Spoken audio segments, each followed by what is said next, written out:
for antiwar.com and Chaos Radio 95.9 FM in Austin, Texas. I'm Scott Horton, and this is Anti-War Radio.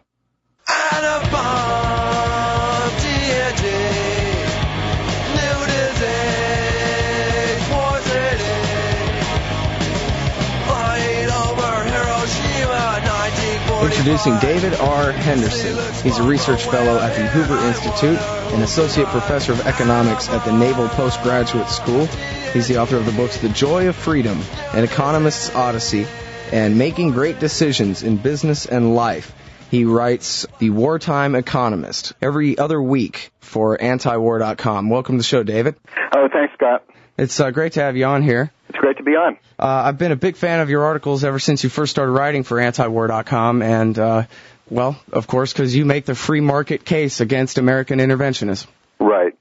Yeah, I've long been an advocate of the free market, starting really in the late 60s when I was a teenager and reading people like Hayek and Friedman and Ayn Rand and Henry Hazlitt and Ludwig von Mises and Murray Rothbard.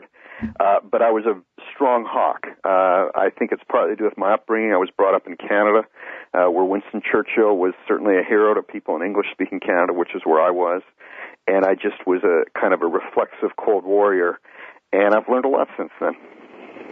And, I noticed in reading back through some of your archives here, I remember that you'd written this case saying that Adam Smith, in his book The Wealth of Nations and articles and other things he wrote around that same time, that he was one of the biggest anti-imperialists of all. He was, and it's funny how many people dismiss Adam Smith, and what I've noticed the people who dismiss Adam Smith almost all have in common, they've never read him. And I think you really need to read sections. I think it's very hard to read it from cover to cover. I've never done so. I just dip into it and read it, 5 to 20 pages at a time, and there's just so much valuable there. He argued the following on British imperialism, and especially the thing I have focused on in my reading of him is what he said about the 13 colonies. He said that, in fact, it made no sense to have them as colonies, that Britain was spending more on having them as colonies than it was getting in any kind of return. From a narrow cost-benefit analysis, it didn't make sense to have those colonies. He also predicted that the colonies would revolt.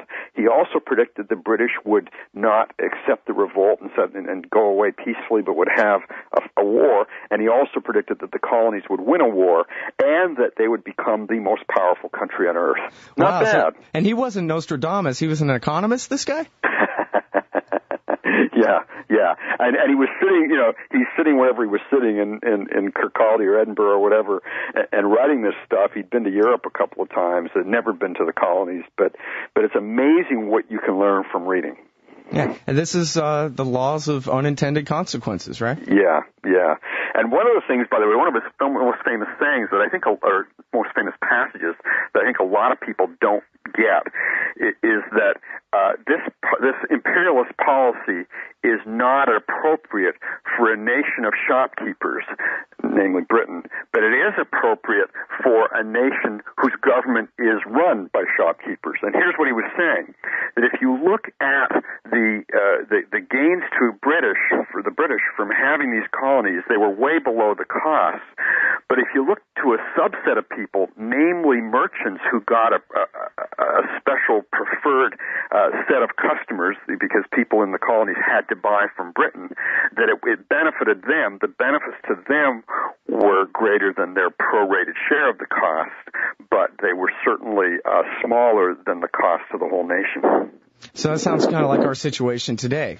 I think there are some parallels, and I don't want to beat too much on Halliburton because I think that's overdone. I don't honestly believe that Halliburton had this huge role in fomenting the war, but I do believe it has a substantial role in, it certainly benefits hugely from the war. Mm-hmm. And I think this is really the problem that liberals most often have, and I guess this is even really what Marx meant by capitalism when he coined the phrase, was capitalism doesn't mean laissez-faire and free markets, it means state corporatism. Well, I'm going to beg off as being an expert on Marx to the extent I am, knowledgeable about Marx to the extent I'm knowledgeable about Smith. I think, I'm not positive that's what Marx meant. Marx had a real appreciation of capitalism, actually, and some of the most glowing statements about what capitalism created are from Marx. So I'm not sure that that's true. Okay. Yeah. By the way, I'm in my office, and if this were a normal interview 4 months ago, I would go to my library and find this great quote from Marx. Unfortunately, I had a huge fire that burned down my office in February, so I don't have that quote. Oh, that's terrible. Burn down your library. Yeah, a huge portion of it, yeah. Oh, yeah. I hope no one was hurt. No. Well, a fireman had cut his hand. It was the biggest disaster Monterey had in 100 years. Fireman cut his hand, but he's out of the hospital the same day. So no, it was a fire late at night.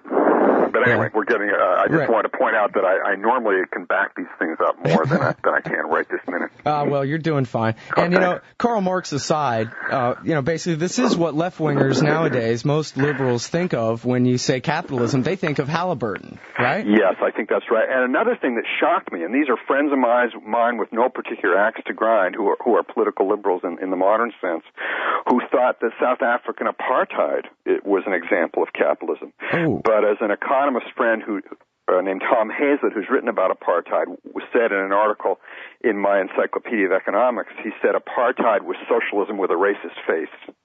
In other words, it was an attempt to actually benefit a group of workers, a minority group of workers, namely white workers, by hobbling black workers. And the major people pushing for apartheid were not capitalists. Capitalists loved to hire black workers because they were skilled and they would do it a little more cheaply.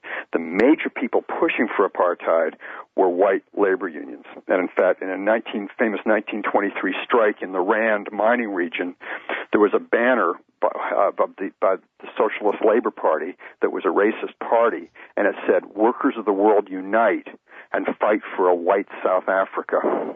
Huh. Wow. I never heard that history. I guess I need to read more about South Africa. Yeah. Well, in fact, you can read about it. My encyclopedia that I did, the Fortune Encyclopedia of Economics, the rights reverted to me in the late 90s, and it's now on the web called the Concise Encyclopedia of Economics. Oh. And if you go to my website, davidrhenderson.com, you just click on Encyclopedia. It'll take you right there. It's completely free access. Wow, that's very interesting. And I guess there's kind of a segue into China there. Are libertarians and capitalists, not so much the right-wing hawk types, but the libertarians, are they making the mistake of confusing National Socialism in China with a more libertarian capitalist system? Well, gee, if they are, then I'm the one who's making it. I think that China is moving more towards a capitalist system. It certainly is not capitalist in the usual sense. There's a whole lot of state control. A huge number of firms are owned by the army. But nevertheless, they are substantially more free market oriented than they were, say, under Chairman Mao. And there's been a clear-cut movement in the right direction as far as economic freedom goes. And they just recently implemented their actual protection of private property, which is huge for China. Mm-hmm. And now the Democrats, well, not just the Democrats, I guess, the foreign policy establishment now has bought into this thing they call the democratic peace theory, where despite 100 or 150 or at least examples to the contrary, they say democracies never fight each other.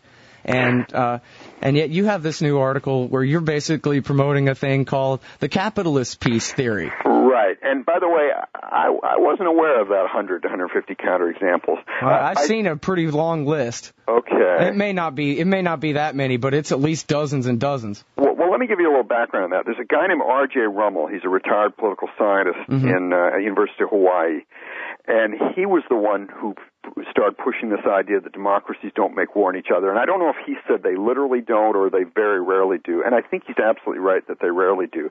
By the way, interestingly enough, the biggest counterexamples I know of in terms of, and one way to counter war is by death. That's a kind of a pretty reasonable way to counter war, how number of people killed. The biggest counterexamples I know of are where the United States attacked another country. So, for example, the United States attacking Yugoslavia, Clinton attacking Yugoslavia in the 90s, that was a democracy. It was a lousy democracy, but it was a democracy. Now, but this political scientist at Columbia named Eric Gartsky put out an article in the American Journal of Political Science in January of this year, in which he dug beneath that and said, okay, is it really democracy that's causing there to be peace, or is it something else that's highly correlated with democracy? And he found that it was something else, namely relative economic freedom.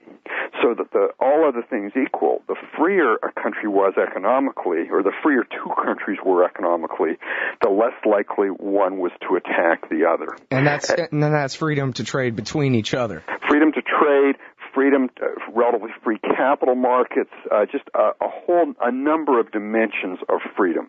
Mm-hmm. And so he found that when you put those variables in for economic freedom, the effect of democracy per se went away. In other words, there's no independent effect of democracy. Well, what that means is clearly China is not a democracy, but China has increasing economic freedom. So again, I'm not saying in using his article to talk about China that there's no way China would attack the United States, although my bigger fear is the United States would attack China, frankly. But what I'm saying is I teach at the Naval Postgraduate School, I teach military officers. A number of them worry about China becoming more powerful economically, and then using that economic power to have a bigger military that's going to threaten the United States. And I'm saying that not that couldn't happen, but that all other things equal, the more economic freedom they have, which is presumably one of the main things behind their economic growth, the less likely they are to attack the United States. Mm-hmm. And now the neocons took power basically focusing on China. Yeah. I learned recently that the only fight that Colin Powell ever won in the administration in the first term was to use diplomacy and scale down the rhetoric when the spy plane was forced down at the beginning of Bush's term. That was a great experience. And I remember talking to a number of military friends who either were civilian advisors to the military or people in the military who were saying, look, this thing can be solved without any kind of threat. I mean, there's some wrong on both sides here, and we can work this out. And they turned out to be absolutely right. Incidentally, one of my students was one of the people on one of those planes. Oh, really? Yeah. She was a student of mine after the fact, not before. And now it occurred to me that when you have Dick Cheney and his cabal running things up there, that basically, I have no idea what went on behind the scenes really, but I imagine that some millionaires and billionaires from New York City called and said, hey, we're not going to have problems with China, right? And at the end of the day, the big business wing of the Republican Party, they want peace. They don't want war. That's right. I remember reading that at the time, and you know what? I should have put that in the article because I remember there were some references to that after the fact when it was safe to kind of reveal what had happened. Mm-hmm. Yeah, so there you go. That you have, Richard Pearl and Doug Fye say, oh, good, an excuse to have a war with this major power and prevent them from rising up and, challenging our hegemony, et cetera. And somewhere a businessman says, the numbers on my piece of paper say don't do it. Yeah. Yeah, I think that's right. And another example of that doesn't directly involve the United States was the big confrontation a few years ago between India and Pakistan. And I remember really myself getting a little nervous about that and talking to a cab driver when I was in D.C., a cab driver from one of those two, forgotten which, Pakistan, I think, who said, no, they'll all work it out. They got so much trade going on now between India and Pakistan, and sure enough, he was right. And I don't want to go from there and be kind of like Tom Friedman of the New York Times and start propounding a cab driver view of, that they're always right. But nevertheless, he was right in this case. Yeah, well, I'm a cab driver, and we are always right. That's right, I forgot. Yeah. Okay, well, I'm not really a cab driver anymore. I was a cab driver, and I was right then. And you know what? No, actually, really reading this article reminded me of the great book by Jim Powell, Wilson's War. And in the introduction to his story, I guess the prologue or what have you, to the real story about how Woodrow Wilson destroyed everything for everyone forever, he talks about how in the 19th century they had these two separate trade pacts, and that basically the Allies and the Central Powers from World War I were opposing trade blocs, the countries who had competing free trade agreements. So they all got along with each other, but ended up basically being sort of kind of combining their empires together, that kind of thing, and then pitching two big empires against each other.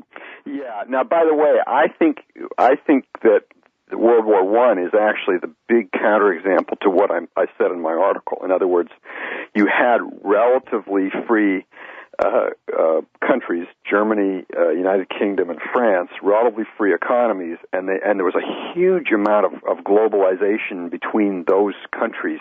You had a whole lot, for example, of cab drivers, going back to that, German cab drivers who'd driven cab in London, who came back and were then conscripted to fight in the war. And so you had a degree of globalization back about 1913, 1914, that the world didn't reach again until the early 1970s, if you measure it by percent of the economy counted for by trade. And there was a guy named Norman Angell, I'm not sure how you say it, Angell, who talked about the Great Illusion, and the illusion was that you could gain from war. People misinterpreted that to say he predicted there wouldn't be a war. He was very careful not to say that. What he said was there wasn't a good reason for a war. And so Gardsky, the Columbia University professor, goes back to Angell and points out what he actually said and says that, but now let's take the next step, and all other things equal, the fact of economic freedom at least makes war less likely. Mm-hmm. Well, so is Powell wrong then that there were basically two competing free trade zones? No, I don't think he was necessarily wrong. I'm just saying that even with competing free trade zones, there was still a large amount of trade between, say, Germany and United Kingdom. Mm-hmm. And so,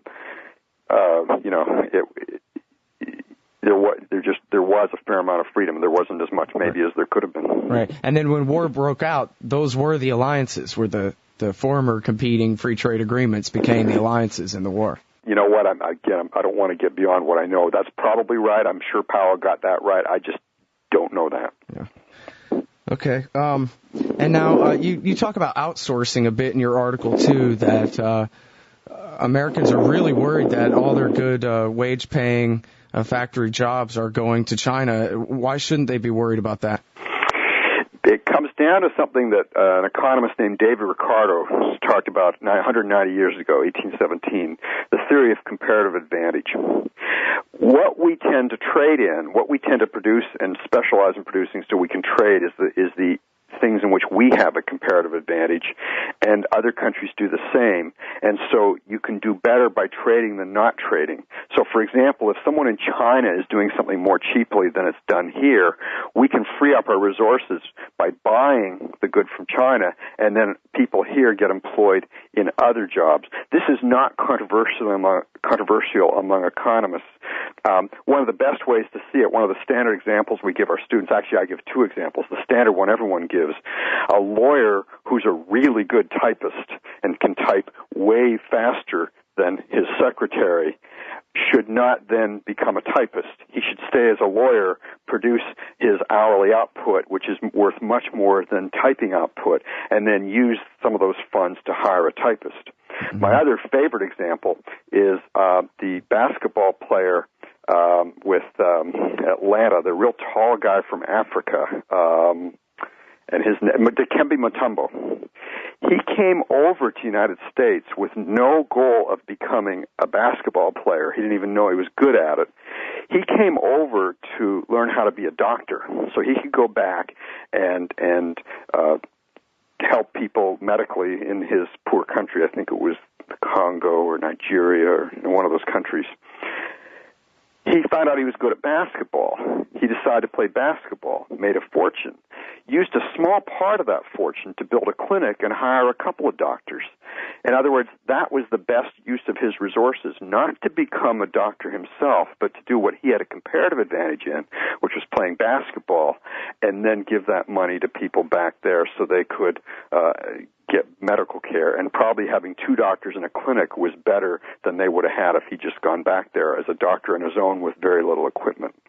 So it's the same principle. It's also why it makes sense for me to take my shirts to a dry cleaner rather than launder them myself, and instead use my time for freelancing articles and so on, where I'm paid more than the return I would get from doing my own laundry. And the very same principle carries over to trade between nations. Yeah, there's no difference in principle when the person you're trading with is named John or Dikembe or Rutger. In other words, the point is there's trade across borders. There's nothing magic about borders.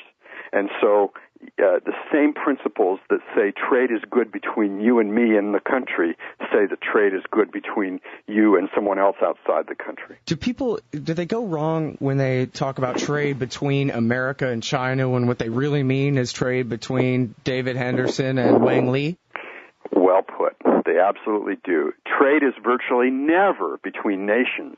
It's between individuals or at most companies in nations and individuals or companies in other nations. And they do go wrong. That's why I make a point of trying to say, although I sometimes get sloppy, of trying not to talk about trade between the United States and China, but rather to talk about trade between Americans and Chinese. It's very different. Also, by the way, a related point is you might have noticed another article on the antiwar.com website that's one of my favorite articles called Who is We? Yes, that was one of my favorite articles, and I actually sometimes just mangle the language like the President of the United States, trying to figure out a way to not say we when I'm talking about the American government. Yeah, and I think, and the way I do it, and it's more long-winded, but it's more accurate, is I talk about the U.S. government, or I talk about specific decision-makers within the United States government, and I talk about some of the tragic consequences of mistaking the actions of the U.S. government for our actions, and I do that in the context of September 11th. Mm-hmm. And that's so important, too. In fact, I've heard people on TV news stations and stuff criticize people for always saying the U.S. government instead of we. But, Mr. Henderson, if you and I both did everything in our power to oppose this war, then it isn't we over there at all, is it? It isn't. And let's say we did nothing to oppose this war. We're just going about our job, providing for our families and so on. We still didn't do anything. It takes actually doing something to be responsible. Yeah. And by the way, I'm still trying to persuade some of my foreign policy friends to talk that way. One of my biggest allies in this, well, 2 biggest allies are people I'm sure you know of, Ted Carpenter at Cato and Doug Bondo, who used to be at Cato. Right, and who I just spoke with last week. Them and saying, well, especially Doug, who's a closer friend, I keep emailing and saying, please don't attribute the United States government's actions to me. He's always doing it. He's saying, we did this, we bombed Vietnam, we did that. I didn't. I had nothing to do with it. Yeah, well, and it really is that individualist perspective that you don't start with the state, you start with the person. Yes. And work the other way, if at all. Yes, that's right.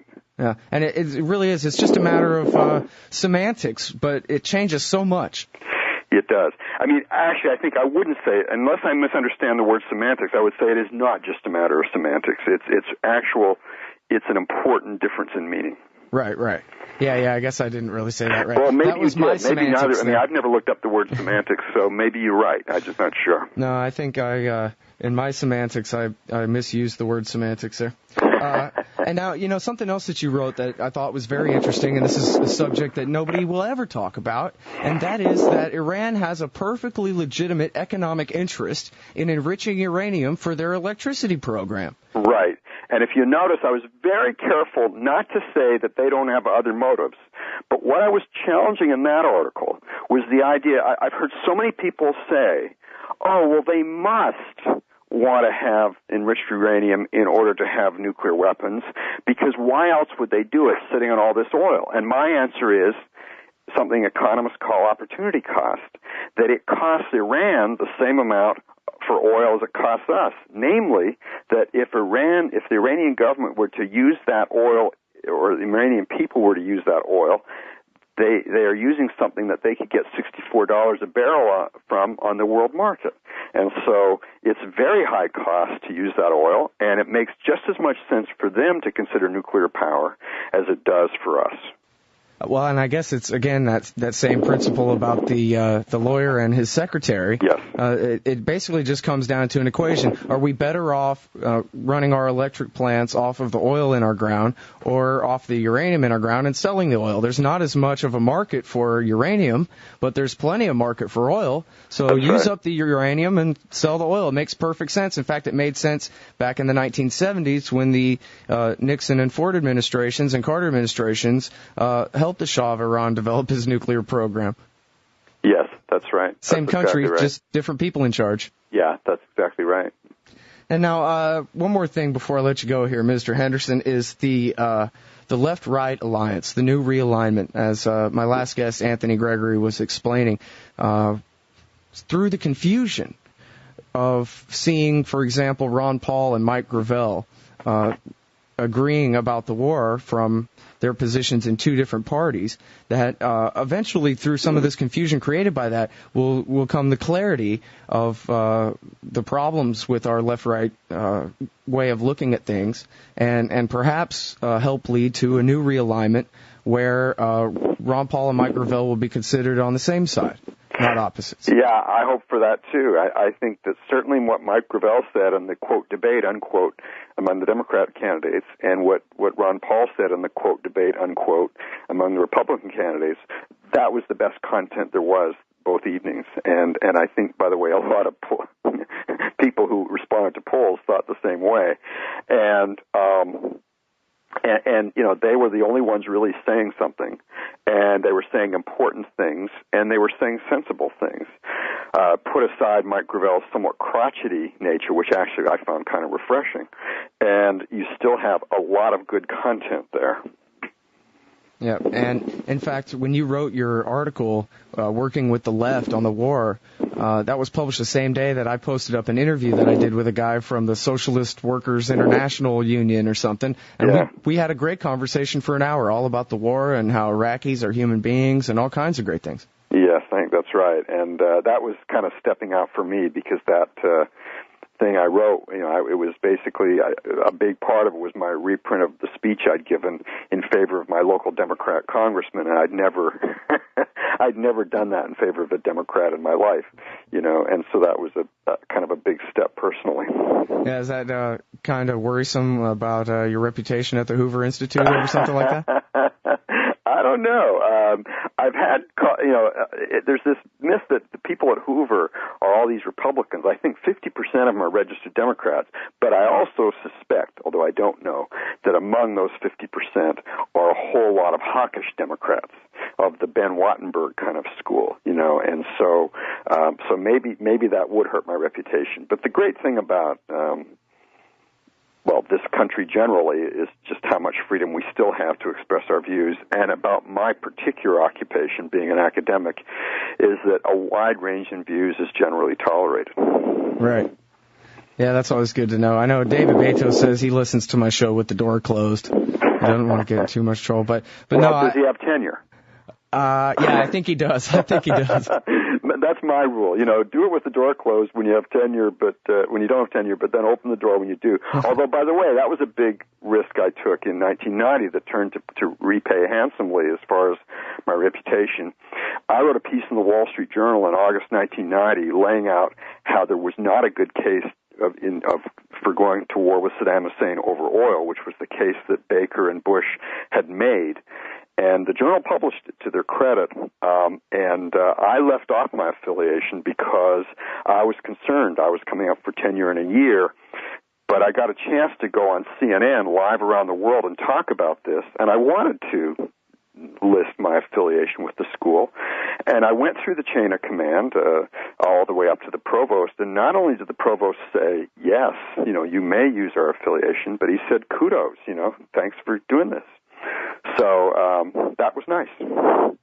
Yeah, and you know, really, this is our only hope, isn't it? If at the point we're at, where our government costs $3 trillion a year, that we can have some sort of Well, I guess, in my local community college, I learned that for the election of 1933, it was a realignment where pretty much everybody except H.L. Mencken came into the fold, into the new consensus supporting Franklin Roosevelt. And I guess that's the kind of realignment I'm looking for to undo what Roosevelt did. Yeah, and who knows? But I think you can have different kinds of realignments. So, for example, you could have a realignment on foreign policy where one party or the other goes more non-interventionist, and I don't know which one it would be, but that would be a nice realignment too, even if they didn't do much else on domestic policy. Yep. All right. Well, I know you're a busy man and have to go, so let me thank you very much for your time today. Thank you, Scott. And tell everybody you can find David R. Henderson and everything he writes at davidrhenderson.com and also at antiwar.com/Henderson. Thanks again.